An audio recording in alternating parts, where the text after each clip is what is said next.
का unrestricted access मिल गया है।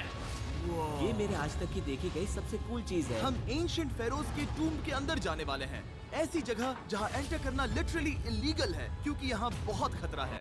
अगर हम गिर गए तो? ओ हाँ, तुम बेशक मर जाओगे। हम स्विम करके पिरामिड्स के नीचे बने एक सीक्रेट अंडरग्राउंड टूम्ब तक भी जाने वाले हैं। Oh my God! हमें एक्सप्लोर करने के लिए सिर्फ 100 घंटे मिले हैं और हम शुरू करने वाले हैं अभी इसी वक्त। मेरे पीछे आओ बॉयज, मजा आने वाला है। ये कितना खूबसूरत है। किसी ने यहाँ ये पत्थर 4500 साल पहले रखा था। बिल्कुल सही, ये पिरामिड लगभग 4500 साल पुराना है। जिस पैसेजवे में हम हैं वो हमें वहाँ ले जाता है जिसे इजिप्टोलॉजिस्ट कहते हैं किंग कुफू का टूम, वो फेरो जिसने शायद पिरामिड्स बनवाने का हुक्म दिया था। वो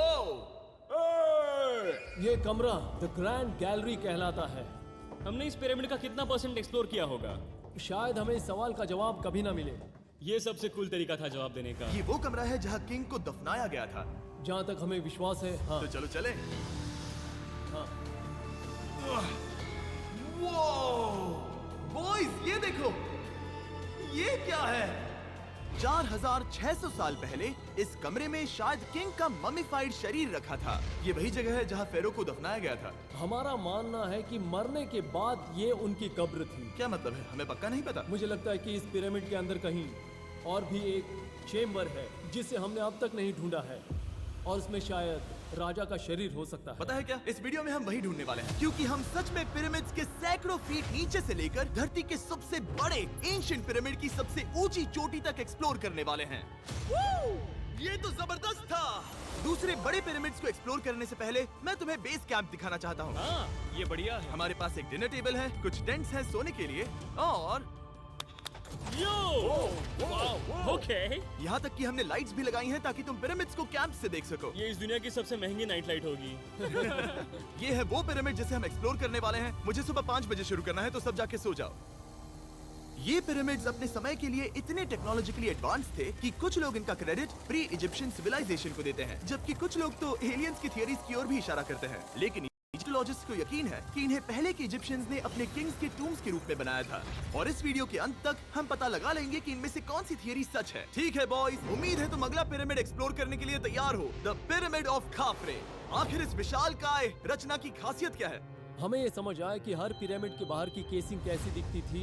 एक जमाने में ये सब ऐसे ही दिखते थे। मतलब जैसे एलियंस ने इन्हें बनाया था वैसे? एलियंस ने नहीं बनाया। रामी हमें धरती के नीचे लगभग 100 फीट खाफरे के पिरामिड में गहराई तक ले गया। यहाँ एक ऐसी जगह है जहाँ इस आधुनिक दुनिया में से शायद ही कोई गया होगा। सच कहूँ तो हमें भी नहीं पता था कि हमें नीचे जाकर क्या देखने को मिलेगा।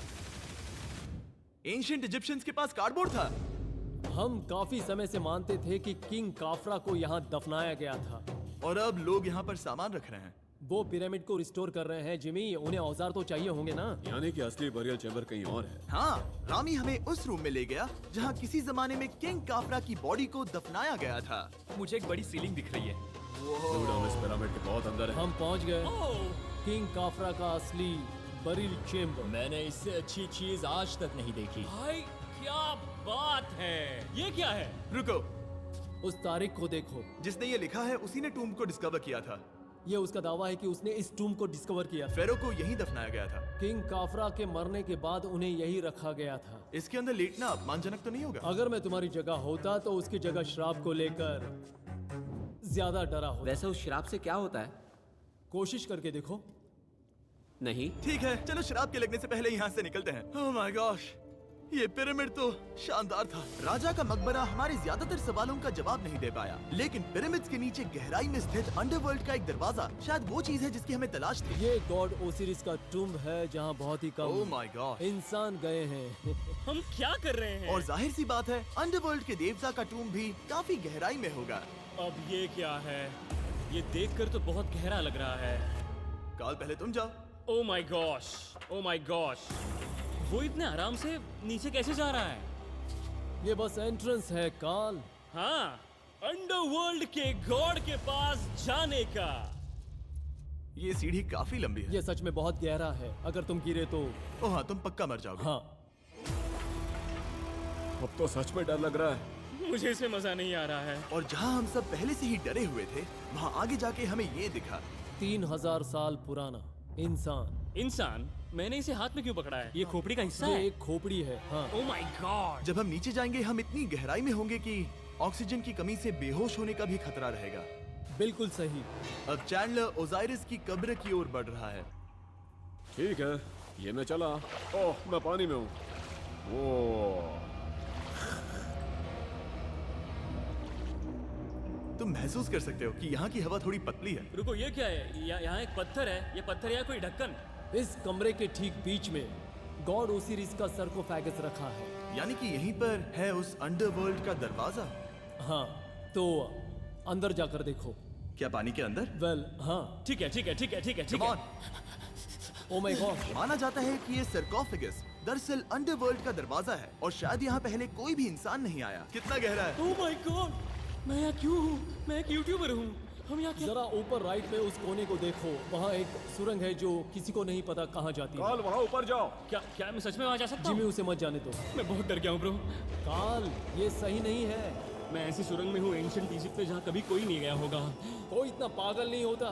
क्या तुम हमें बता सकते हो वहाँ क्या हो रहा है? मैं सुरंग में एक मोड़ पर हूँ और ये छोटी हो रही है। भाई मैं सचमुच में मजाक नहीं कर रहा हूँ, मैं यहाँ सच में फंस चुका हूँ। Oh my. काल, तुम इतिहास बना रहे हो। मेरे पास मुश्किल से 1 इंच की जगह बची है। उसे ऑक्सीजन की सेफ लिमिट से ज्यादा समय हो गया है। क्या हम बाहर निकल सकते हैं? मैं रेडी हूँ। तो इससे पहले कि हम सचमुच मर जाते और खुद अंडरवर्ल्ड को देखते, बाहर निकलने का आसान तरीका नहीं है ना? हम जितनी जल्दी हो सके वहाँ से बाहर निकल गए, क्योंकि मैं इतना तो जीना चाहता हूँ कि गीजा के महान पिरामिड्स के उन गुप्त रास्तों की खोज कर सकूं, जहाँ आज के समय में स्पेस में जाने वाले लोगों से भी कम लोग गए हैं।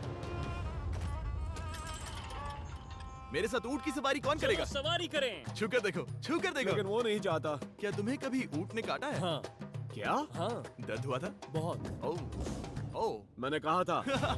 आज भी हम खूब एक्सप्लोर करेंगे। विश्वास नहीं हो रहा। चैंडलर, तुम ठीक हो? ओह, नहीं, खींचो खींचो। मुझसे नहीं हो रहा। मुझे इस पर से उतारो ब्रो। ब्रो ये कितना अच्छा लग रहा है। शायद ये अब तक का सबसे कूल शॉट है। मैं ऊंट पर सवार हूँ और मेरे पीछे है the great pyramids of Egypt. Bro ये तो पागलपन है। और अब गीजा प्लेटो के डायरेक्टर हमारे साथ तीसरे पिरामिड की खोज के लिए जुड़ रहे हैं, द पिरामिड ऑफ मेनकाउरे। अगर आप नीचे देखेंगे तो आपको अभी भी 4600 साल पुराना ग्रेनाइट दिखेगा। ये इलस्ट्रेशन आपको दिखाएगा कि ये पहले कैसा दिखता होगा। वाओ! जब भी अंकल्स किसी ट्रेंड में हिस्सा लेते हैं, उस ट्रेंड से यंग लोग भाग जाते हैं। पर एक ट्रेंड है जो अभी भी बचा हुआ है, वैलेंटाइंस डे। तो अंकल्स, अब हमें ही कुछ करना पड़ेगा। इस बार कैडबरी 5 स्टार अपना पूरा मार्केटिंग बजट अंकल्स को देने वाला है, जिससे लेकिन अब 5000 साल बाद ये कुछ ऐसा दिखता है। ये है मेरा दोस्त नोलन। क्या हम उसे वहाँ झांकने के लिए भेज सकते हैं? हाँ। मुझे ऐसा करने को मिला जो आमतौर पर गैर कानूनी है। नोलन संभल कर। क्या आप नोलन पर चिल्लाना शुरू कर सकते हैं? वो डर जाएगा। किसी भी पिरामिड पर चढ़ने के ज्यादा मौके नहीं मिलते। मैं तो ये मौका नहीं गंवाने वाला। रुक जाओ, तुम नीचे आओ। नीचे नीचे आओ। नीचे? हाँ नीचे। ठीक है। नोलन बहुत हुआ, तुम्हें नीचे आना होगा। चलो। हाँ मैं नीचे आ नीचे रहा हूँ। आओ अभी। चलो जल्दी आओ। अच्छा रुको, ये मजाक कर रहे हैं। चढ़ते रहो। ये एक मजाक था। ओह माय गॉड, तुमने मुझे डरा दिया था। ओह माय गॉड, मुझे लगा कि मैं आज गिरफ्तार हो जाऊंगा। आगे बढ़िए सर। चलो शुरू करें। वो रुको रुको, कैमरा नीचे करो। यहाँ इतना अंधेरा क्यों है? क्योंकि हमने लाइट बंद की थी। ओह, तो ये बात थी। ठीक है, रास्ता दिखाइए। पिरामिड की इन सीढ़ियों ने हमें जमीन में 100 फीट नीचे उतार दिया, जहाँ एंशिएंट इजिप्शियन इतिहास में पहली बार डेकोरेटिव कार्विंग्स की गई थी। ये क्या है? झूठे दरवाजों का डेकोरेशन। फर्स्ट डायनेस्टी के किसी भी पिरामिड में नक्काशी नहीं थी, सिर्फ इस पिरामिड को छोड़कर। तो इसे 4-5 हजार साल पहले बनाया गया था। 4600 साल पहले। पिरामिड की ओर गहराई में जाते हुए अगली सुरंग हमें एक ऐसी जगह ले गई जिसे कहते हैं मेनकाउरे का एंटी चैम्बर। वो यहाँ पर तो बहुत सारा इतिहास है। उस कमरे में क्या है? मैं तुम्हें बता सकता हूँ, वहाँ कुछ नहीं आप है। वहाँ ऊपर गए हैं? नहीं, तो फिर कैसे पता वहाँ कुछ क्योंकि मैं नहीं? यहाँ से देख सकता हूँ। वहाँ देखो, ओह। बस एक सुरंग है और कुछ नहीं। हाँ, मुझे अभी दिखाई दिया। हाँ। सवाल पूछना जरूरी है। द पिरामिड ऑफ मेनकाउरे, जो अपने कॉम्प्लेक्स पैसेजवेज के लिए जाना जाता है, वो हमें ले गया उसके बरियल चेम्बर तक। तो ये है किंग का कमरा और इसकी गुंबद नुमा छत भार को झेलने के लिए बनाई गई थी। उन्होंने 5000 साल पहले ये सब कैसे जाना? अगर तुम पिरामिड बना सकते हो तो कुछ भी बना सकते हो। हाँ कुछ भी कर सकते हो। कुछ भी कर सकते हो।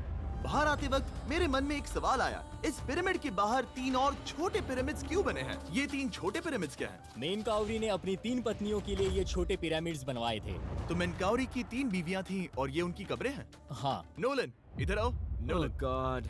उसकी 3 बीवियां हो सकती है तो तुम एक तो ढूंढ ही सकते हो। हाँ, मेरी कोशिश पूरी है। मुझे एक मम्मी मिली है, वो पैसों की मांग नहीं करेगी, वो हमेशा तुम्हारी सुनेगी, ज्यादा बात नहीं करेगी। ये तुम्हारे लिए सही आइडिया तो है। मुझे एक मम्मी दे रहे हो? हाँ, तुम्हारा प्यार ढूंढने के लिए हम क्या क्या नहीं करते। अशरफ के साथ हमारा सफर खत्म होने वाला था, लेकिन पहले मैं उनसे एक बात क्लियर करवाना चाहता था। क्या एलियंस ने पिरामिड्स नहीं बनाए? एलियंस कम ऑन, मेरा दिल मत तोड़ो। तो हमारे पास पूरे इजिप्ट में 124 पिरामिड्स हैं। तो हर बार मैं एलियंस को बुलाऊं, आओ मेरे लिए पिरामिड बनाओ, ऐसा नहीं हो सकता। ये सब हाँ, इजिप्शियंस ने बनाया है। जरीक, क्या फिर से एलियंस की बात मत करना। तुमने इन्हें ही- इजिप्शियंस ने बनाया है। तुम एक पिरामिड बना सकते हो, तो फिर तुम कुछ भी कर सकते हो। और कुछ भी कर सकते हैं से मतलब था एक विशाल आधे इंसान आधे शेर वाले पर्वत जैसी मूर्ति भी बना सकते हैं, जो मुझे विश्वास है कि रहस्यों से भरी पड़ी होगी। अब हम स्पिंक्स पर हैं, डॉक्टर जाही के साथ, जिन्होंने लगभग यहाँ की हर एक चीज की खोज की है। मैंने ऑनलाइन पढ़ा था कि स्पिंक्स के नीचे एक मंदिर दफन है जो सोने से भरा हुआ है, और मैं यही पता लगाने के मिशन पर हूँ। कौन सही है, डॉक्टर जाही या फिर इंटरनेट पर मिलने वाली कॉन्स्पिरेसी थियरीज? ठीक है, सुनो, यस सर। मेरी मदद करो। वो ये एक एंट्रेंस है? हाँ बिल्कुल। विश्वास नहीं हो रहा, मैं स्पिंक्स के अंदर जाने वाला हूँ। मुझे देखना है वो मंदिर असली है या नहीं। मुझे नहीं लगता मैं फिट हो पाऊंगा। हो जाओगे। वो ये कूल है। ठीक है, देखते हैं यहाँ सोना छुपा है या नहीं।